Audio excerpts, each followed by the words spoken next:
Assalamualaikum warahmatullahi wabarakatuh. Saya Novan Dwi dan teman saya akan menjelaskan tentang uji asumsi klasik dan uji regresi linier berganda yang beranggotakan yaitu Desi, Yuana, dan Ririn.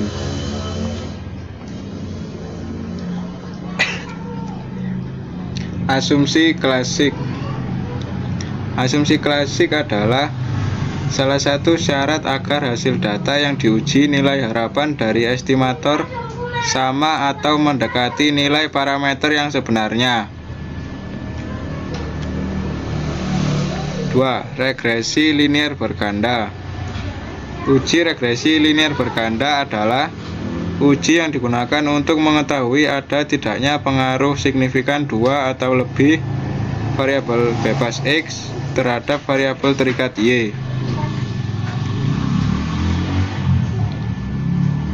Contoh permasalahan yang akan kami uji di SPSS.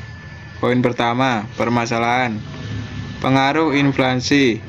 Harga jagung di tingkat konsumen. Harga kentang di tingkat konsumen. Produksi padi terhadap harga beras di kota Surabaya, Malang, dan Kediri pada tahun 2017 sampai 2018.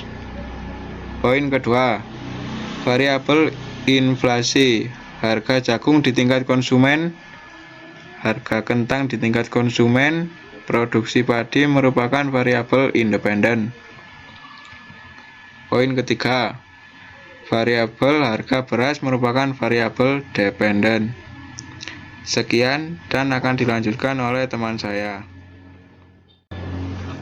Assalamualaikum warahmatullahi wabarakatuh. Perkenalkan, saya Yuana Maulida. Saya akan melanjutkan presentasi dari Novan. Dari permasalahan yang sudah dijelaskan oleh Novan, sekarang kita sudah mendapatkan datanya, yaitu seperti berikut ini. Nah, data ini kita ketikkan di Excel untuk memudahkan memasukkan data ini ke aplikasi SPSS. Nah, di sini sudah ada 3 kota pada tahun 2017 dan juga 2018. Nah, data ini kita copy aja. Ctrl C. Nah, lalu sekarang kita buka aplikasi SPSS-nya. Nah, di sini ada ada data view dan juga ada variable view.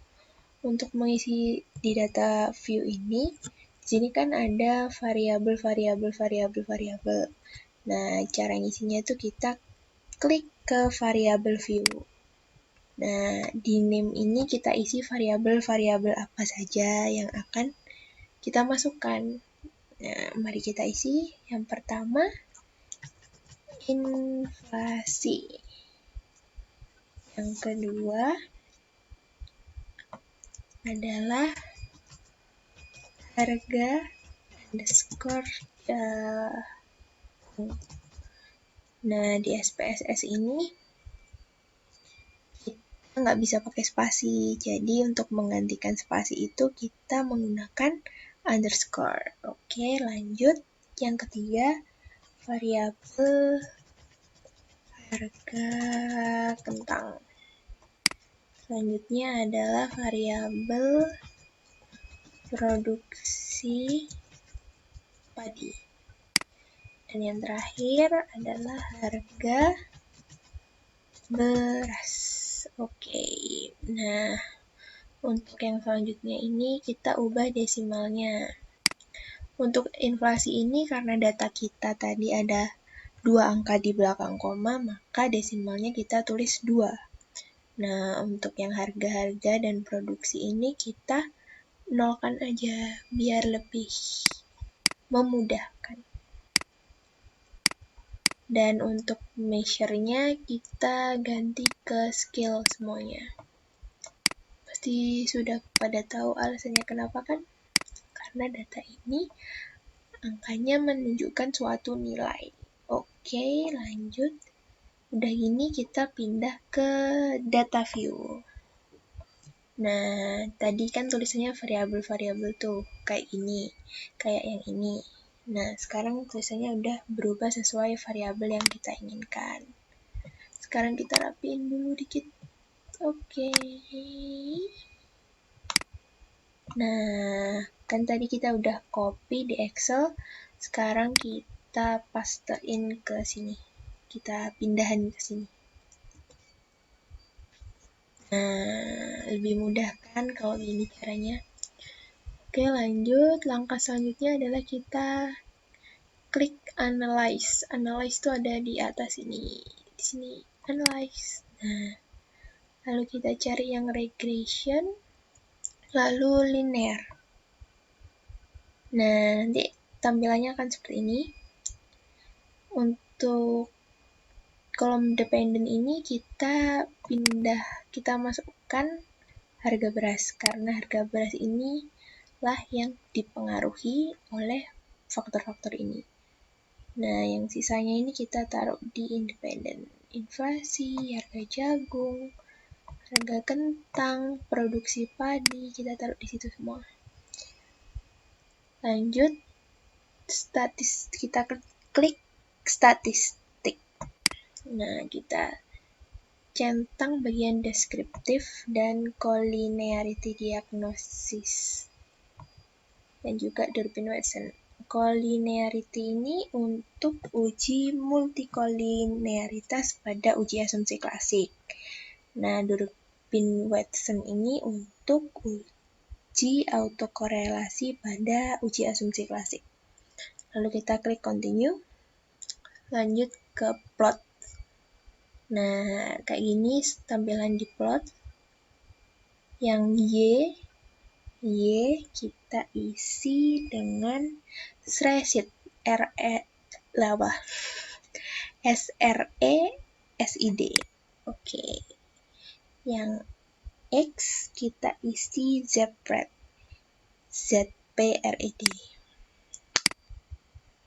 Lalu kita centang juga untuk histogram dan normal probability plot. Normal probability plot ini untuk uji normalitas. Lalu kita klik continue. Lanjut kita ke option. Di option ini entry-nya 0,05. Lalu kita klik continue. Kalau udah semuanya, udah sesuai kayak tadi, kita klik OK.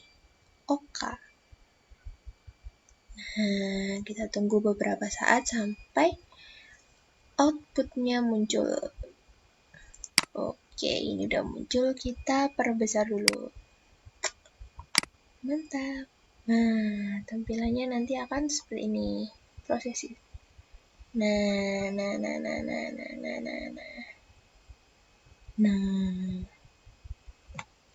Nah, uji asumsi kan kita menguji uji asumsi klasik dan uji regresi linear berganda. Nah, untuk uji asumsi klasik ini kita lihat pada output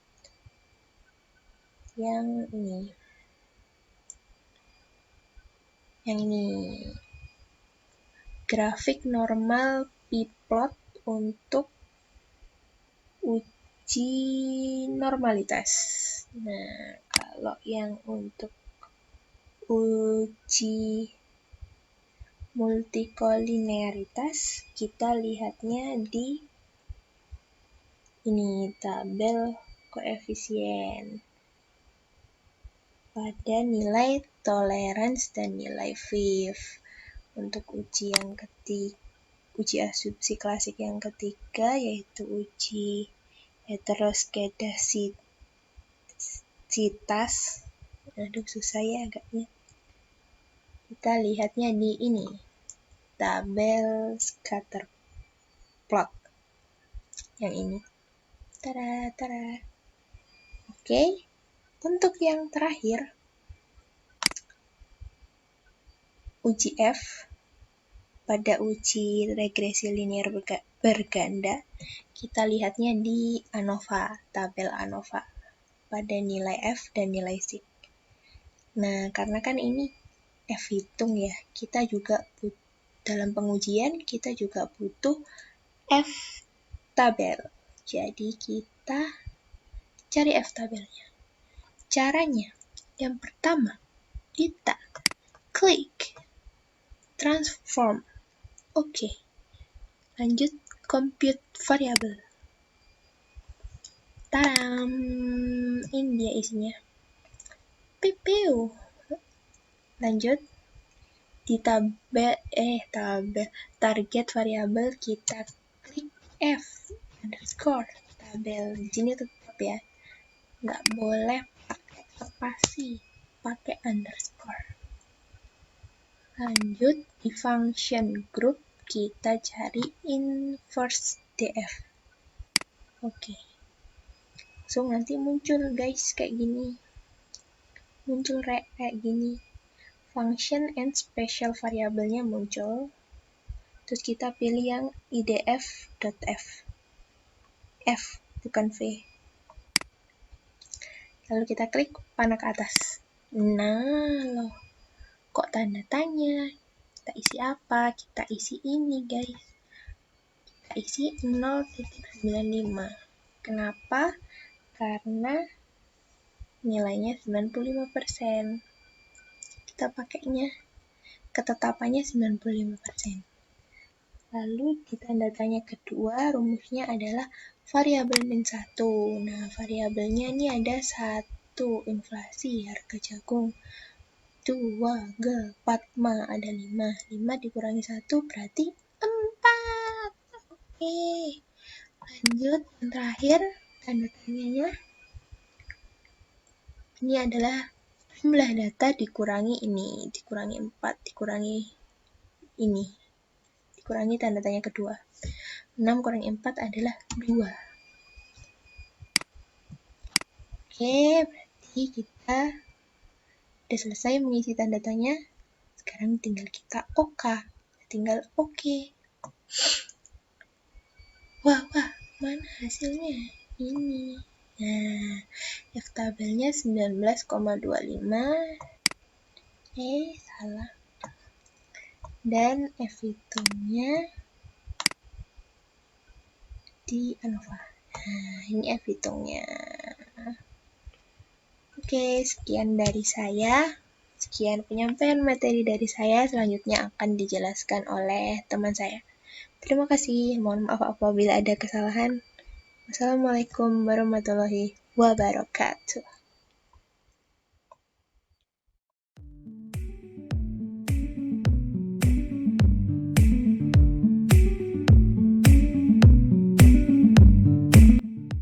Halo, perkenalkan, nama saya Ririn Nurmalasari, NIM 140.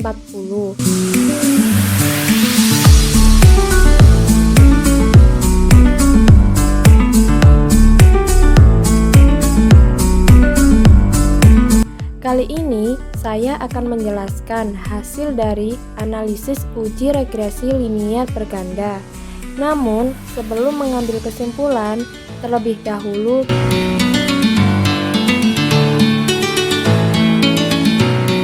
kita menentukan hipotesisnya. Bunyi hipotesis dari data kami untuk H0 yakni koefisien regresi tidak signifikan, variabel inflasi, harga jagung di tingkat konsumen, harga kentang di tingkat konsumen, produksi padi mempunyai pengaruh yang signifikan secara bersama terhadap variabel harga beras. Sedangkan untuk H1 yakni koefisien regresi signifikan, variabel inflasi, harga jagung di tingkat konsumen, harga kentang di tingkat konsumen, produksi padi mempunyai pengaruh yang signifikan secara bersama terhadap variabel harga beras. Selanjutnya adalah cara pengambilan keputusan menggunakan uji F untuk mengetahui nilai signifikasi dan juga nilai F hitung.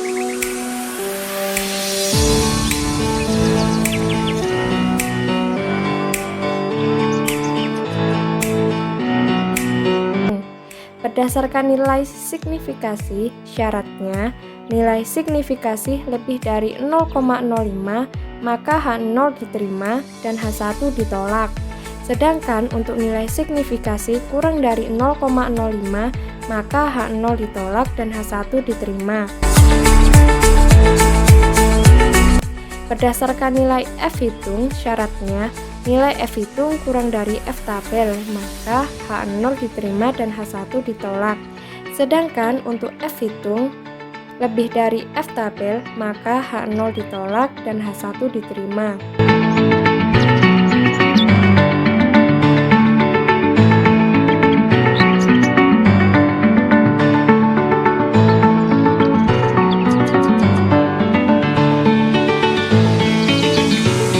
Hasil analisis uji F dari data kami adalah nilai signifikasi adalah 0,018 kurang dari 0,05, yang berarti bahwa H0 ditolak.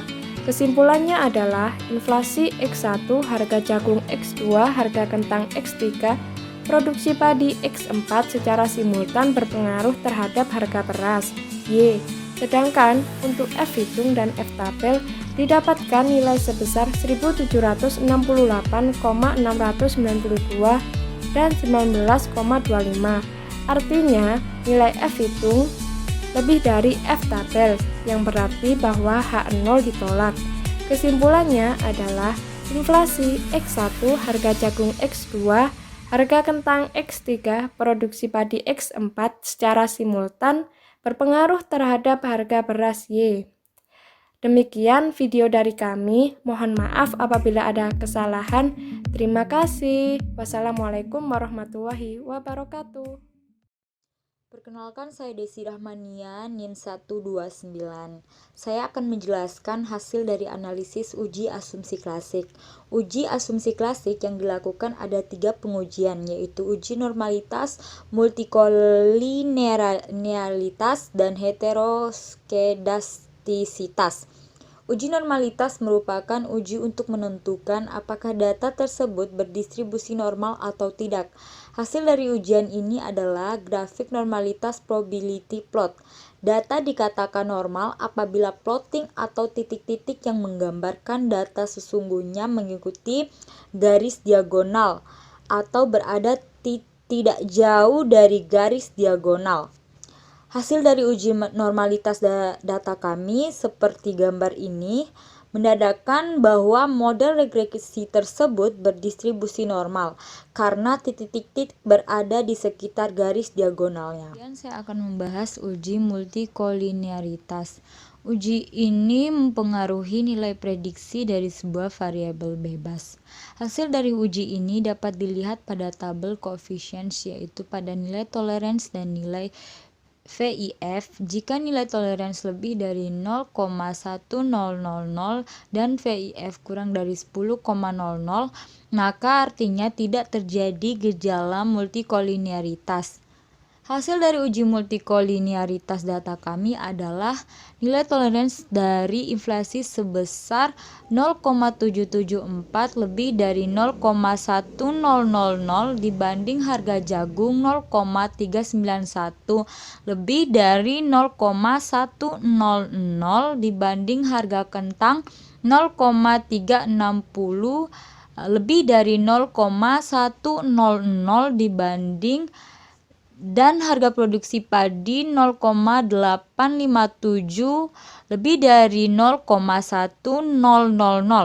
Sedangkan nilai VIF dari inflasi sebesar 1,291 kurang dari 10,000 dibanding harga jagung 2,558 kurang dari 10,000 dibanding harga kentang 2,780 kurang dari 10,000 dibanding produksi padi 1,167 kurang dari 10,000, sehingga dapat disimpulkan bahwa tidak ada gejala multikolinearitas. Akan membahas uji heteroskedastisitas Cater-Plots. Uji ini mengetahui ada atau tidaknya penyimpangan asumsi klasik.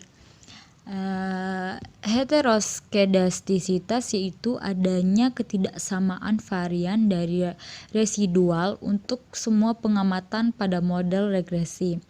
Hasil dari uji ini adalah grafik scatter plot.